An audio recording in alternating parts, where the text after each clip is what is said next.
Langsung kepada kitab Kejadian pasal yang pertama. Kejadian 1 ayat 26 sampai 28. Kejadian 1 ayat 26 sampai 28. Begini firman Tuhan, berfirmanlah Allah, baiklah kita menjadikan manusia menurut gambar dan rupa kita, supaya mereka berkuasa atas ikan-ikan di laut dan burung-burung di udara, dan atas ternak dan atas seluruh bumi dan atas segala binatang melata yang merayap di bumi.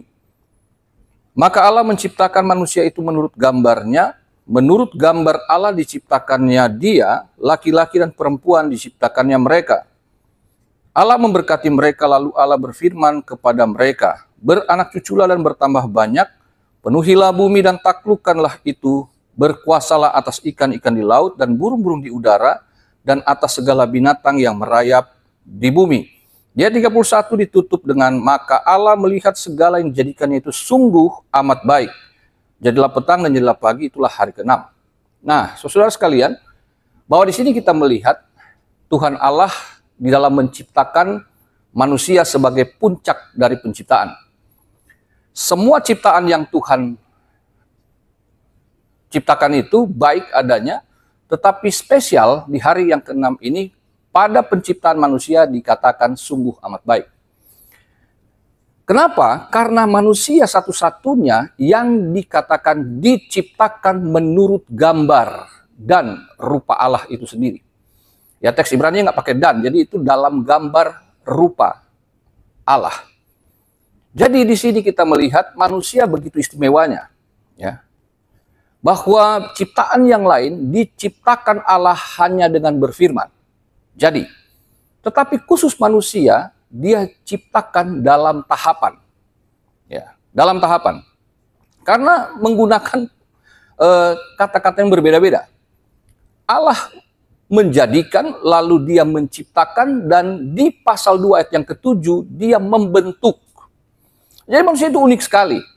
Ya, yang dikatakan menjadikan itu dalam planning bagaimana dia akan menjadikan kita menurut gambar rupanya.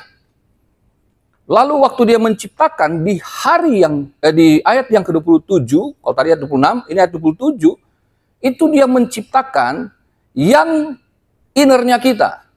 Karena dia menggunakan kata bara. Bara ini creatio ex nihilo. Menciptakan dari yang tidak ada menjadi ada. Jadi betul-betul baru. Nggak ada, maksudnya, belum pernah ada sebelumnya. Itulah roh dan jiwa manusia. Lalu di pasal 2 ayat yang ke-7, dia menggunakan kata yang berbeda lagi. Dia menggunakan kata membentuk, yatsar artinya to form. Jadi ada sudah bentuk yang jelas. Inilah kita. Jadi sejak semula Allah menciptakan manusia itu dengan konsep yang sangat jelas. Ya. Allah itu Allah yang berintegritas, menunjukkan kualitasnya, mutunya, sifatnya yang ajaib. Bahwa di dalam pola kerja Allah ini kita melihat di situ ada perencanaan, ada pelaksanaan, ada pemberkatan, dan ada penilaian. Ayat 26, dia merencanakan. Ada gagasan dulu, ide. Lalu ayat 27, dia melaksanakan ide itu. Jadi kita sebagai pekerja kadang-kadang punya ide, tapi ya cuma sampai di ide doang. Gue punya ide nih, ya udah nggak tahu ngapain, gitu. Nggak dilaksanakan. Setelah dilaksanakan, itu diberkati. Ayat 28, ya Allah memberkati manusia yang diciptakannya. Lalu dia membuat penilaian bahwa semuanya itu sungguh amat baik. Jadi kita perlu merencanakan dan harus dilaksanakan, dan jangan lupa diberkati. Ya, diberkati. Kita butuh pemberkatan Allah atas kinerja kita. Tapi jangan sampai di situ harus mengadakan penilaian penuh. Bahwa apa yang kita kerjakan itu benar-benar sudah baik. Karena banyak orang pengen cepat bekerja, pengen menghasilkan sesuatu, tapi dia nggak melakukannya dengan sungguh amat baik. Artinya Allah ini pribadi yang sangat excellent. Dan dia ingin manusia ciptaannya itu sama dengan dia. Dalam arti bukan kita sama persis seperti dia, karena tidak mungkin. Dia Allah pencipta, kita ciptaan. Ya, ada gap yang tidak mungkin disamakan gitu, nggak bakal equal, nggak bakalan. Ya, tapi di sini kita mendapatkan prinsipnya bahwa Adam dan istrinya Hawa nanti itu diciptakan Allah sebagai orang-orang yang punya spirit excellent. Ya, spiritnya. Bagaimana kalau mereka bekerja itu nggak pernah nanggung-nanggung, kalau kerja beneran. Ya, karena sekarang kan kita lihat influencer itu rasanya menggampangkan segala sesuatu. Dan Anda dan kita kadang-kadang itu anak muda, kapan gue bisa kayak gitu ya? Udah kerja setengah mati, kepala di bawah, kaki di atas. Dia kok cuman kemarin katanya masih ART. Tiba-tiba dalam 1 tahun udah punya puluhan miliar, udah rumah mewah dan segala macam. Ya kadang-kadang itu kan hanya flexing-flexingan doang. Nggak sebenarnya, tapi ternyata banyak anak Tuhan juga yang terpancing dengan orang-orang ini. Tetapi bagaimana kita tahu bahwa manusia diciptakan dalam proses? Ya kalau kita membaca ayatnya kan sekali baca. Tapi sesungguhnya itu dalam kekekalannya Allah ada satu proses. Nah kalau dalam durasi waktu kita itu panjang banget karena kekekalannya Allah kan nggak ada ukurannya waktu. Bayangkan kalau diimplementasikan dalam waktu kita itu sungguh jauh. Karena hari pertama, hari kedua dikatakan situ hari yang ke-6. Itu bukan dalam bentuk hari seperti kita Senin, Selasa, Rabu, Kamis sampai Minggu, bukan. Ya. Karena itu pemahaman penglihatan Musa atas pewahyuan Tuhan akan kejadian itu. Menggunakan waktu kita, tapi dalam Allah tidak ada waktu. Itu kekal. Artinya ini suatu proses yang sebetulnya panjang ya bagi kita. Coba kalau kita telisik tentang anatomi tubuh manusia, rumitnya minta ampun. Itu betapa jeniusnya Sang Pencipta. Ya, betapa istimewanya kita. Jadi tidak ada anak Tuhan yang punya qualified rendah, gak ada. Orang yang yang merasa dirinya rendah, orang yang qualified, yang kualifikasinya itu, ya memang nasib gua begini. Itu orang dungu, kata Rocky Gerung. Dia nggak ngerti dirinya, dia nggak paham statusnya di hadapan Allah. Dia nggak pernah tahu dan tidak pernah mau mengakui siapa dia di hadapan Allah. Bahwa Allah sudah mengakui kita. Di dalam Kristus dia katakan kita anak-anaknya. Ya. Itu anak saya, lihat aja lah tampak luarnya mirip gitu. Mirip lah, nggak mungkin kan mirip teman-teman gitu mukanya. Mirip saya lah pasti. Gitu. Kelakuannya aja mirip saya gitu. Ada yang ke ibunya, ke mamanya gitu. Tapi kebanyakan kayak saya. Allah di sini makanya kesegambaran keserupaan itu dalam arti fungsional, bukan konseptual belaka. Ya. Arti yang lain-lain keserupaan itu dalam relasi. Ya. Secara fungsional dan relasional. Bahwa manusia secara fungsional adalah mandataris Allah. Dia diberikan kuasa. Ingat ya, waktu manusia ciptakan dihembuskan nafas Allah. Itu bukan sekedar oksigen doang, saudara. Bukan sekedar, lalu ada O2. Bukan itu. Tapi yang dimaksudkan adalah apa yang dari diri Allah itu dibagikan kepada kita. Sehingga keserupaan itu adalah sesuatu yang benar-benar terjadi. Bahwa sebagaimana Allah bekerja, menghasilkan karya yang luar biasa, yang sangat baik, maka kita pun pasti bisa. Karena kuasa itu dia berikan kepada kita. Jadi kita bukan dikatakan, maka manusia itu menjadi makhluk yang hidup. Bukan sekedar makhluk hidup bernapas dan bergerak, tapi artinya manusia yang punya kehidupan seperti Allah. Bagaimana Allah bekerja, bagaimana Allah berkata-kata, bahwa apa yang dia katakan, maka saya kata integritas, karena apa yang Allah katakan, itulah yang dia lakukan. Apa yang dia pikirkan, yang menurut dia baik, itulah yang dia kerjakan. Dan apa yang dia kerjakan, dia tuntaskan. Itu integritas. Ya, dan dia nggak kerja asal-asalan. Benar-benar terkonsep rapi dan dia laksanakan itu sampai selesai dengan baik. Nah ini yang harus kita pahami sebagai anak Tuhan, bahwa dalam keterbatasan kita, ya mungkin sekolahnya nggak selalu sama dengan yang lain, latar belakang keluarga kita beda-beda, enggak. Tapi Tuhan pasti memberikan satu talenta yang spesifik khusus bagi kita. Yang orang lain nggak punya, kita punya. Jadi artinya bagaimana kita menghargai diri kita sebagai ciptaan Allah yang istimewa. Oke lah, Adam sudah jatuh dalam dosa, nggak pernah sama lagi. Tapi Yesus Kristus telah menjadi Adam yang kedua. Untuk apa? Bukan hanya sekedar menyelamatkan kita dari dosa. Bukan hanya bawa kita ke sorga. Tapi waktu kita di bumi, dia mengembalikan harkat martabat kita sama seperti Adam yang pertama di Taman Eden. Seperti manusia yang pertama. Yang mampu melaksanakan pekerjaan-pekerjaan yang mulia dan hebat itu. Maka tadi kan dibuka sama Bro Victor ya. Bahwa Tuhan menetapkan kita menjadi kepala bukan ekor. Kita akan naik dan bukan turun. Tapi jangan sampai situ doang, harus lihat kalimat utuhnya. Jika engkau baik-baik mendengarkan suara Tuhan Allahmu dan melakukan dengan setia, maka segala berkat ini menjadi bagianmu. Maka segala berkat ini menjadi bagianmu, dari teks Ibrani-nya bukan kita mengejar berkat. Berkatlah yang mengejar kita. Berkat apa? Termasuk promosi jabatan dan secara finansial dan segala sesuatunya. Itu menjadi bagian kita otomatis. Jadi betapa sialnya kita, frustasinya kita ketika kita berpikir mengejar karir, mengejar kesuksesan, bahwa apa yang saya lakukan supaya saya mendapat, itu keliru. Karena apa? Anda cukup melaksanakan apa yang Tuhan perintahkan, maka itu akan datang menjadi bagianmu. Menjadi hakmu. Ya, kalau kita membaca ya, manusia dan Taman Eden deh. Ya. Kita maju ke pasal 2 ya. Dari ayat 8. Dikatakan selanjutnya Tuhan Allah membuat taman di Eden di sebelah timur. Disitulah ditempatkannya manusia yang dibentuknya itu. Ayat 15.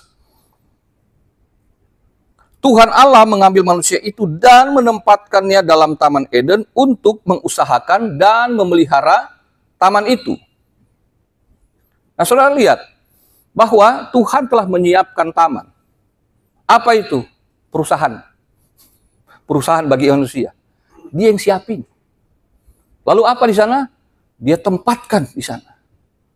Tapi perhatikan kalimatnya. Tuhan menempatkan manusia yang dibentuknya itu. Kalimat ini meskipun didahului dengan penempatan, tapi sesungguhnya bacaannya adalah dibentuknya mendahului penempatan. Ya kan? Tuhan Allah menempatkan manusia yang dibentuknya, berarti pembentukan lebih dulu. Pembentukan dulu baru ditaruh di situ. Tamannya udah dibuat, tapi masih kosong. Kalau kita baca ayat-ayat sebelumnya, belum ada orang di situ, belum ada manusia di situ. Untuk mengusahakan taman itu, maka Allah menciptakan. Oke. Dibentuk, lalu ditaruh. Buminya luas banget, belum ada orang. Dan Allah menaruhnya pada tempat yang khusus yang namanya Taman Eden. Dan itu menjadi bagian yang terkecil di bumi ini. Artinya apa? Bahwa karir saudara tidak akan pernah seperti influencer-influencer penipu-penipu itu. Saudara akan ditempatkan dulu di tempat yang kecil. Kan buminya luas banget. Taman Eden jadi itu tempat paling kecil bagi manusia. Ya cuma berdua doang, Taman Edennya kegedean. Tapi itu tempat paling kecil. Di sanalah Tuhan menempatkan mereka. Pembentukan manusia mendahului penempatan. Pembentukan saudara sebagai anak-anak Tuhan yang qualified, yang excellent, yang prima, itu melalui pembentukan di mana engkau saat ini berada. Jangan berpikir lu promosinya. Tapi yang Tuhan mau adalah karakter anak-anaknya. Ingat, ini dalam konteks anak-anak Tuhan. Saya nggak bicara dengan yang di luar ya. Mereka nggak kenal Yesus, beda. Tapi orang-orang yang kenal Kristus berarti, makanya perhatikan ya, manusia diciptakan serupa, ya. Menurut gambar dan rupa. Segambar, serupa. Gambar Allah yang dimaksud itu dalam Perjanjian Baru, Kolose 1 ayat 15. Ibrani 1 ayat 3, dialah Yesus Kristus, anak Allah. Serupa dengan Kristus dalam Roma pasal 8 ayat 29, dalam 2 Korintus pasal 3 ayat 18, ya, Filipi 3 ayat 10, itu menunjuk keserupaan dengan Kristus, manusia, umat yang percaya kepadanya, terus-menerus dibaharui, terus-menerus diubahkan, sampai menjadi serupa dengan Sang Halik, Kristus itu. Jadi perubahannya apa di situ? Yang diubahkan setiap hari, yang terus-menerus diubahkan, karakternya. Karena konteks di situ selalu penulis Perjanjian Baru menulis tentang perubahan manusia lama menjadi manusia baru, sifat-sifat daging, sifat-sifat duniawi yang kacau itu. Makanya dikatakan kamu harus berubah. Jangan serupa dengan dunia ini, tapi berubahlah dengan budimu. Pemikiranmu harus berubah. Transformasi itu berubah. Artinya dari teks Ibrani-nya itu teks Yunani itu bertransformasi, benar-benar berubah menjadi nggak sama persis lagi. Gitu loh. Jadi kita jangan membayangkan dulu memimpi-mimpikan yang hebat. Tapi izinkan Tuhan mengubahkan kita. Sifat karakter kita, manusia lama kita.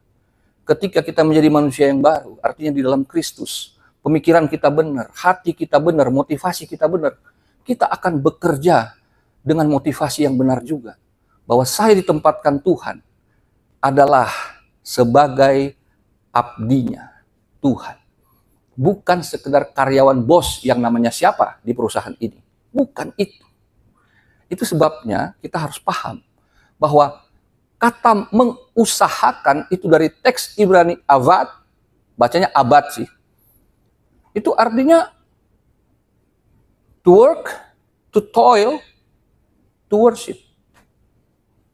Jadi kita tuh bekerja tuh bukan sekedar bekerja keras karena memang ya tugas saya, tapi di dalamnya itu ternyata adalah bagian dari penyembahan kita kepada Allah. Karena kita anak Tuhan, maka berarti pekerjaan kita adalah pekerjaan Tuhan. Maka kalau kita tahu kita kerja bagi Tuhan, nggak main-main kita. Sebagaimana Tuhan bekerja nggak pernah setengah-setengah, nggak pernah setengah hati juga, nggak pernah main-main, kita pun akan melakukannya. Tentu kita jangan berpikir berkualitas seperti Tuhan, bukan. Tapi maksudnya spiritnya, bagaimana dia melakukan itu. Ya. Karena apa? Kata abad itu pekerjaannya. Evet dari kata yang sama, evet itu artinya hambanya, yang mengerjakannya. Pekerjaan Tuhan, maka yang mengerjakannya adalah hamba Tuhan. Ya, jadi hamba Tuhan itu bukan pendeta doang. Pendeta itu tugasnya di mimbar untuk mengurusi gereja. Tapi saudara adalah hamba Tuhan di marketplace, termasuk di tempat ini. Anda adalah hamba Tuhan. Oke, dalam status hamba Tuhan ada gelar pendetanya, itu berbeda dari status gereja. Tapi statusnya sebagai pekerjanya Tuhan sama kita. Saya tugasnya di gereja, saudara di marketplace. Tuhan menyertai saya di mimbar, Tuhan yang menyertai di meja-meja kerjamu atau di lapangan-lapangan tempat engkau ditempatkan. Sama, Tuhan yang sama. Karena dia menghembuskan nafas yang sama. Itulah yang kita kenal dalam Perjanjian Baru, Roh Kudus. Ya kan, ketika Pentakosta dihembusi nafas, dihembusi dengan Roh Kudus, maka ada kuasa untuk bersaksi. Loh, bersaksinya saya pendeta, saya penginjil. Saudara bersaksi dengan kerjamu, dengan apa yang ditugaskan. Itulah yang kau kerjakan dengan sepenuh hati, dengan kesungguhan, dengan iman. Maka itu sebuah kesaksian tentang Kristus, karena engkau memakai namanya Kristus dalam KTP-mu minimal. Agama Kristen, artinya Anda sedang diakui sebagai pengikut Kristus. Dari label itu kita sudah tahu bahwa kita tuh, dunia tahu kita pengikut Kristus. Jadi kita harus mencerminkan Kristus dalam dunia kerja kita. Karena kata abad itu kemudian menjadi kata abodah, ibadah. Jadi klop, jadi memang pekerjaan adalah bagian dari penyembahan, adalah ibadah kita kepada Tuhan. Karena hasil kerjamu, engkau persembahkan ke Tuhan. Ketika perusahaanmu mengalami kemajuan, mengalami peningkatan, maka itulah persembahanmu. Memang mungkin bosmu merasa ya ini sekedar profit bagi perusahaan. Tapi Anda yang mengerjakan, Anda tahu bahwa itu semua aku persembahkan bagi Tuhan. Pekerjaan itu menghasilkan kebaikan bagi perusahaan. Namanya masyhur karena perusahaannya maju. Tapi di situ ada hasil kerja dan doamu di dalamnya. Makanya kan ada pemberkatan di situ. Waktu kita mengerjakannya, kita mendoakannya, selesai kita kerjakan, kita doakan lagi. Tuhan, berkati lagi. Itu sebabnya ketika Yusuf anak Yakub ada di Mesir, dia di rumah Potifar, Alkitab mencatat bahwa Potifar diberkati karena Yusuf. Potifarnya nggak pernah nyadar itu kerjaan Allah melalui Yusuf. Tapi di mata Allah, Yusuf telah berfungsi sebagai mandatarisnya. Nggak peduli bosnya itu nggak kenal Tuhan, nggak mengakuinya, ya terserah. Tapi di hadapan Tuhan, Yusuf diakui. Anda mungkin nggak diakui oleh siapapun dalam hasil kerjamu, mungkin. Udah kerja keras, nggak dihargai apa. Tapi di mata Tuhan, engkau melakukannya dengan serius, dengan benar. Itu cukup. Itu promosi, tinggal tunggu waktu. Manusia bisa lupa, tapi Tuhan nggak akan pernah lupa. Karena jerih payahmu tidak pernah sia-sia di dalam Kristus. Ayat firman Tuhan kan? Apakah Yusuf dilupakan? Tidak pernah. Manusia bisa lupa dia, tapi Tuhan ingat dia.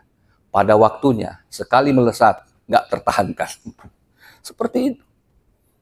Nggak gampang kan, Yusuf diproses. Oke, yang kedua, kalau kita lihat, ya di ayat yang ke-16 dan 17, di Kejadian 2 tadi. Lalu Tuhan Allah memberi perintah ini kepada manusia, semua pohon dalam taman ini boleh kau makan buahnya dengan bebas, tetapi pohon pengetahuan tentang yang baik dan yang jahat itu janganlah kau makan buahnya, sebab pada hari engkau memakannya pastilah engkau mati. Jadi kalau yang poin pertama tadi itu integritas kita sebagai pekerja Tuhan, integritas dalam tugas dan tanggung jawab kita sebagai manusia. Lalu yang kedua, integritas di dalam membatasi kekuasaan kita. Loh, jangan pikir kekuasaan itu hanya pada pejabat loh. Apa yang Anda pegang hari ini, tugas dari kantor, itu membutuhkan kuasa. Oh, orang Kristen bisa melencengkan kuasa itu nggak? Bisa. Karena di KPK sana banyak orang Kristen juga. Pakai rompi orange. Banyak orang Kristen yang harus berurusan dengan hukum karena melakukan penipuan dan segala hal. Bisa. Artinya apa yang ada pada kita, ingat ya, ketika Tuhan memberikan nafas hidupnya kepada manusia pertama, kepada Adam, di sana dia memiliki kuasa untuk menguasai apa? Menguasai bumi. Betul ya? Roh Kudus diberikan kepada kita supaya apa? Memiliki kuasa untuk bersaksi. Tapi kuasa itu bisa kita selewengkan. Bisa. Itu yang namanya korup kan? Korupsi. Korupsi kekuasaan. Bisa. Loh, saya kan bukan pejabat, Pak. Saya karyawan biasa. Lah, pada saat bosmu suruh bikin ini, kau bikin yang lain, itu melanggar kekuasaan. Disuruh bikin begitu, Anda bikin yang tidak persis sama. Itu melanggar kekuasaan. Jadi kita tahu batasan kita. Perhatikan ya, bahwa Tuhan memberikan tugas tanggung jawab, tapi dia membekali ya pekerjanya ini dengan segala kecukupan. Dan bahkan berlebih. Karena apa? Di ayat 8, ayat 9 dan ayat yang kita baca tadi, ayat 16, itu Tuhan katakan semua pohon dalam taman ini, buahnya boleh kau makan dengan bebas. Artinya manusia dijamin. Kan disuruh kerja. Disuruh kerja, dan untuk kebutuhannya sudah dijamin. Di sana ada sungai yang mengalir. Kalau kita baca mulai ayat 10 sampai 14, ada sungai yang mengalir. Ada kebutuhan pokoknya dijamin. Tempat tinggal dijamin. Semuanya dijamin oleh Tuhan. Tapi persoalannya di sini adalah ketika di ayat 17 dikatakan, tapi buah yang itu, di pohon yang itu, jangan kau makan buahnya. jangan, kau bermasalah. Kan gitu. Nah, tapi apa yang terjadi? Kita tahu bersama. Adam dan Hawa memakannya, mengambil. Padahal semua bebas. Tapi yang satu, cuman satu doang, itu masih mereka ambil juga. Loh, siapa bilang kalau sudah diberkati pasti puas? Enggak juga. Bukan hanya orang yang dalam kondisi minim yang merasa tidak puas. Bukan hanya orang yang naik-naik jabatan yang tidak merasa puas. Sudah di atas pun bisa nggak puas akan kekuasaan. Loh, di KPK sana tuh yang ketangkap itu banyak orang kaya juga gitu loh. Ada yang cuma jadi kurir, ketangkapnya kurir doang, kasihan banget. Tapi rata-rata mereka itu orang berduit. Jadi di sini soal apa? Soal rasa puas. Integritas itu bagaimana kita tidak menyalahgunakan kekuasaan yang diberikan adalah karena kita senantiasa merasa puas dengan apa yang Tuhan berikan. Rasa puas apa tuh? Ya, jabatan nggak naik, gaji juga nggak naik, bonus nggak turun-turun misalkan. Tapi Anda bisa berpuas diri. Itu tanda Anda punya integritas di hadapan Tuhan. Mengapa? Engkau tidak mengambil jalan pintas. Orang dunia senantiasa ketika merasa kurang, dia akan menggunakan segala cara untuk mencukupkan apa yang dia pikir dia butuh. Padahal seringkali itu bukan butuh, tapi keinginan. Tapi anak Tuhan, bagaimana bekerja meskipun excellent, tapi tidak mendapat apa yang dia pikir bisa. Tapi jangan khawatir. Tuhan Yesus berkata, Bapa di sorga tahu apa yang kau butuhkan. Sebelum engkau doakan, itu di doa Bapa kami. Kalau Anda baca doa Bapa kami, didahului dengan itu. Sebelum engkau minta, Bapa di sorga sudah tahu. Baru diajarkan doa Bapa kami. Lalu diulang lagi. Di ayat yang ke-34 itu, Matius pasal 6. Jadi, kita artinya melanggar kekuasaan itu bukan selalu karena kita punya jabatan. Tapi pada saat kita khawatir pun, ternyata itu sudah melanggar batas. Mengapa? Tuhan suruh jangan khawatir. Kamu khawatir, kamu melanggar batas. Apa yang Tuhan larang kamu lakukan. Makanya orang yang khawatir selalu nggak akan pernah bahagia. Karena dia kan ada akibatnya. Tuhan bilang, jangan yang itu. Akibatnya ini. Ya dia lakukan. Maka terjadilah demikian. Kan begitu. Dia selalu merasa takut. Lah Tuhan tanya, ngapain kamu takut? Apakah kamu telah memakan buah itu? Orang punya rasa takut itu kan produk dosa, kata firman Allah. Artinya seseorang itu takut karena berarti dia telah melakukan dosa. Tapi kalau kita kerja benar, meskipun kayaknya pas-pasan, tapi kita tahu, aku tidak akan pernah berkekurangan. Kalau burung di udara gak kekurangan, apalagi saya yang diciptakan segambar dengan Allah, gak mungkin. Mana ada Bapa yang katanya akan membiarkan anak-anaknya lapar? Kalau Anda nggak mengakui Anda anak Allah, ya silakan percaya bahwa Anda pasti lapar. Bahwa Anda pasti kurang dengan gajimu. Gaji gede juga tidak menjamin.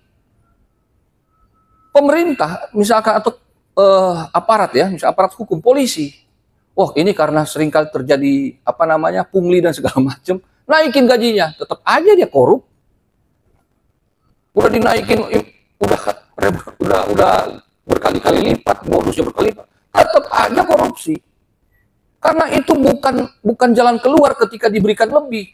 Tapi sekali lagi maka saya katakan prosesnya itu kan dari manusianya. Ketika diubah karakternya, sifatnya, maka disitulah kuncinya. Dia terima banyak, dia terima sedikit. Dia selalu penuh dengan ucapan syukur. Dia nggak akan melanggar batas. Melanggar batas kan artinya kan serakah. Tuhan sudah kasih semua. Diambil lagi yang satu. Tuhan sudah kasih sesuai dengan UMR lah ya. Tapi merasa nggak puas, nggak cukup nih. Mengapa? Karena Anda melihat handphone temanmu, waduh kok dia pakai iPhone terbaru ya. Gue masih Android mulu. Gaji gue nggak naik, bos nih nggak ngerti gue nih. Ini kan itu melanggar batas. Kadang-kadang kita melihat yang sepele lah. Jangan pikir yang jauh-jauh dulu melanggar batas kalau saya punya kekuasaan lalu. Enggak, dari hal-hal keseharian kita. Gitu loh. Nah. Tuhan memberikan hak untuk mengelola taman, bukan untuk memiliki taman. Tuhan memberikan hak untuk menikmati buah dari pohon yang di taman, bukan untuk memiliki pohonnya yang di taman itu. Ini tamanmu, perusahaan ini tamanmu. Engkau bukan pemiliknya. Tapi Tuhan berikan hak kepadamu untuk bekerja di sini. Engkau dapat gaji dari sini. Itu hakmu. Jadi cukuplah itu bagimu. Yang ketiga, bahwa integritas itu dilihat dari ayat 18. Tuhan Allah berfirman, tidak baik kalau manusia itu seorang diri saja. Aku akan menjadikan penolong baginya yang sepadan dengan dia. Ayat 21. Lalu Tuhan Allah membuat manusia itu tidur nyenyak. Ketika ia tidur, Tuhan Allah mengambil salah satu rusuk daripadanya, lalu menutup tempat itu dengan daging. 22. Dan dari rusuk yang diambil Tuhan Allah dari manusia itu, dibangunnyalah seorang perempuan, lalu dibawanya kepada manusia itu. 23. Lalu berkatalah manusia itu, inilah dia tulang dari tulangku dan daging dari dagingku. Ia akan dinamai perempuan sebab ia diambil dari laki-laki. 24. Sebab itu seorang laki-laki akan meninggalkan ayah dan ibunya dan bersatu dengan istrinya, sehingga keduanya menjadi satu daging. Nah, ini kan kita bicara dunia kerja ya, saya nggak bicara konteks rumah tangga. Karena sini mungkin belum semua yang menikah kan. Tapi sini dalam konteks kerja, bahwa integritas, ya, integritas manusia itu dalam menilai mitra kerjanya. Adam seorang diri sudah bagus, dia bisa kerja, ayat 15 kan. Tapi lebih bagus kata Tuhan kalau dia punya penolong, dia punya mitra kerja. Kata sepadan di situ, kata sepadan itu artinya apa? Yang berhadapan dengan dia, yang setara dengan dia. Orang yang sepadan, orang yang berhadapan dengan dia. Apa itu? Orang yang menjadi oposisinya. Adam ada pada posisi, udah bagus. Tapi Tuhan bilang, lebih bagus dia punya oposisi. Dia punya lawan. Ya. Nah makanya kan orang kalau dengar oposisi dan lawan itu konotasinya udah negatif. Karena biasa kita tercemar dengan berita politik dan segala macam kan, dengan yang negatif-negatif dalam dunia ini. Padahal ini baik, bahwa mitra kerja Anda bisa jadi orang yang oposisi dengan Anda, yang tidak selalu setuju dengan Anda. Tidak semua orang akan pro dengan kita. Maka dunia ini selalu ada pro dan kontra. Gitu. Jangan jauh-jauh deh saya dengan istri saya. Tidak selalu dia setuju dengan pendapat saya, atau tidak selalu saya setuju dengan dia. Tapi apakah gara-gara itu kita harus berpisah? Enggak. Itu membuka wawasan kita. Ya, bahwa ternyata tidak selalu kita mampu berpikir sebagaimana kita pikir kita mampu. Karena seringkali ternyata orang yang jadi dalam tanda petik oposisi atau lawan kita, ternyata seringkali dia punya pemikiran yang lebih baik dari saya. Emangnya kalau satu tim udah pasti semuanya setuju? Belum tentu. Tapi bagaimana kita menghargai orang lain pendapatnya? Bagaimana bolehlah kita berdebat. Saya di organisasi gereja, ketika saya menjadi ketua, maka saya katakan setiap kami rapat untuk mengadakan satu kegiatan acara besar, maka saya katakan kita boleh berdebat di sini, mau gebrak meja juga boleh. Yang penting selesai di sini kita sepakat, pulang kita happy. Ributnya di sini. Saya nggak mau di sini kalian yes man, ya setuju, di belakang kalian ngoceh. Enggak, kita ribut di sini. Kita sepakat, kita pulang, acara jadi. Nah itu berjalan dengan baik. Dan tidak selalu pendapat saya benar, seringkali tentang, dan seringkali saya harus mengakui, ya dia benar. Kamu benar. Oke, kita masukin dia, ini pendapatnya. Tak, masukin. Seringkali kita coba menghindar ketika orang mengkritik kerja kita. Padahal, saudara-saudara, kita tuh bisa melihat kita tuh benar kalau kita menghadap cermin. Ada oposisi depan kita, itulah diri kita. Adam sedang menghadap dirinya sendiri. Kan perempuan diambil dari dia, dari laki-laki. Dari dirinya diambil. Hanya wujud yang berbeda. Ketika kita melihat ke depan, kita nggak pernah tahu apa yang ada pada kita, kecuali orang di depan kita yang ngeliatin apa yang itu. kok ini ada item-item di sini, mana? Itu tuh. Kalau lagi makan, nasi tuh, nasi, mana? Kita nggak lihat, orang lain yang lihat. Demikian di dunia kerja kita, seringkali kita harus mampu menerima masukan termasuk kritikan orang. Maka kita harus menganggap selalu bahkan mereka itu mitra kita. Karena seringkali banyak orang yang akhirnya ya di tempat kerja seringkali ribut karena dia merasa bahwa dia selalu ditentang ke orang ini. Nggak pernah sepakat, gue kok dia cara ribut mulu. Padahal kalau dia melihat dalam konteks iman, dari kacamata firman Allah, dia tahu Allah telah mengaruniakan mitra kerja meskipun jengkelin. Loh, saya sering kali menemukan begitu. Tapi kadang-kadang ternyata mereka akhirnya menjadi mitra yang luar biasa yang menopang saya. Loh, kami melayani sih pernah ketemu, apalagi waktu awal-awal melayani. Aduh, ada yang kepala batu, bandel, waduh. Dibilang ini dombanya tanduknya panjang nih, segala macam. Tapi saya bukan memangkas dia. Udah usir aja dari sini. Saya berlaku sebagaimana Kristus. Kan saya gambarannya Kristus. Saya menerima sebagaimana Kristus menerima orang berdosa karena saya punya pemikiran. Saya juga orang berdosa yang diubahkan Tuhan. Kenapa saya tidak yakin dia bisa berubah? Memang beberapa waktu diperlukan. Tapi akhirnya orang ini berkata, kalau macam-macam dengan gembala, hadapi saya. Lah dulu dia yang ini saya. Kenapa? Karena ketika kita menjadi mitra, ternyata dia akan sangat efektif. Akan sangat efektif. Ya. Jadi setiap orang, mitra itu bukan selalu yang baik dengan kita. Kadang-kadang yang, jago loh. Kadang-kadang itu yang munafik. Mendingan orang yang kritis sama kita. Saya punya sahabat yang kami kalau berdebat bisa 2 jam ini. Tapi dia saya tahu sangat menopang saya. Kami berdebat. Gitu. Kadang saya menang, kadang dia yang menang. Dan kalau dia menang dalam pendapat itu, ya udah, oh berarti lo benar. Ya udah, gue pakai pendapat dia. Saya pakai. Dan itu berhasil. Yang terakhir, kalau kita melihat di ayat yang ke-25 itu, mereka keduanya telanjang, manusia dan istrinya itu, tetapi mereka tidak merasa malu.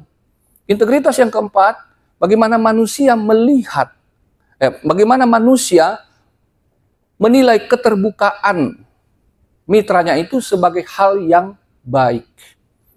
Ya. Ketelanjangan itu diciptakan Tuhan dalam arti kudus. Manusia berdosa yang melihat ketelanjangan itu memalukan, jadi berbeda. Kan setelah dosa ada baru manusia merasa malu. Artinya ada kesalahan di situ. Dalam kehidupan kita sebagai anak Tuhan, kalau kita biasa transparan, hidup kita apa adanya, apa yang harus ditutupi, nggak perlu malu. Saya hidup apa adanya di hadapan keluarga saya, di hadapan jemaat, jadi saya bebas ini saya nggak pernah khawatir gitu. Saya kemana-mana, ya aja jangan sampai apa, wah itu pendeta tuh, cuma di situ aja dia bagus, tempat lain, wah payah, munafik tuh pendeta. Tapi transparan. Seringkali kita harus menilai mitra kerja kita. Seringkali bisa juga mereka melakukan kesalahan. Tapi jangan lihat itu sebagai ketelanjangan yang memalukan, yang harus menjadikan kita beralasan untuk menyingkirkan. Tapi bagaimana kita berlaku seperti Tuhan yang berbelas kasihan menutupi ketelanjangan itu dengan anugerah. Sehingga ketelanjangan itu bukan aib, tetapi sesuatu yang harus kita lihat sebagai belas kasihan. Ya. Kadang-kadang ambil kesempatan bikin salah, kesempatan gue masuk nih. Gue udah incer posisinya dia bikin kesalahan, gue masuk. No. Anak Tuhan gak punya mental kayak gitu. Anak Tuhan percaya betul waktunya adalah tepat, yang terbaik dari Tuhan. Bukan dengan cara-cara mengumbar-ngumbar aib dari orang. Betapa luar biasanya sekarang medsos, bukan? Lihat aja ketika si Juju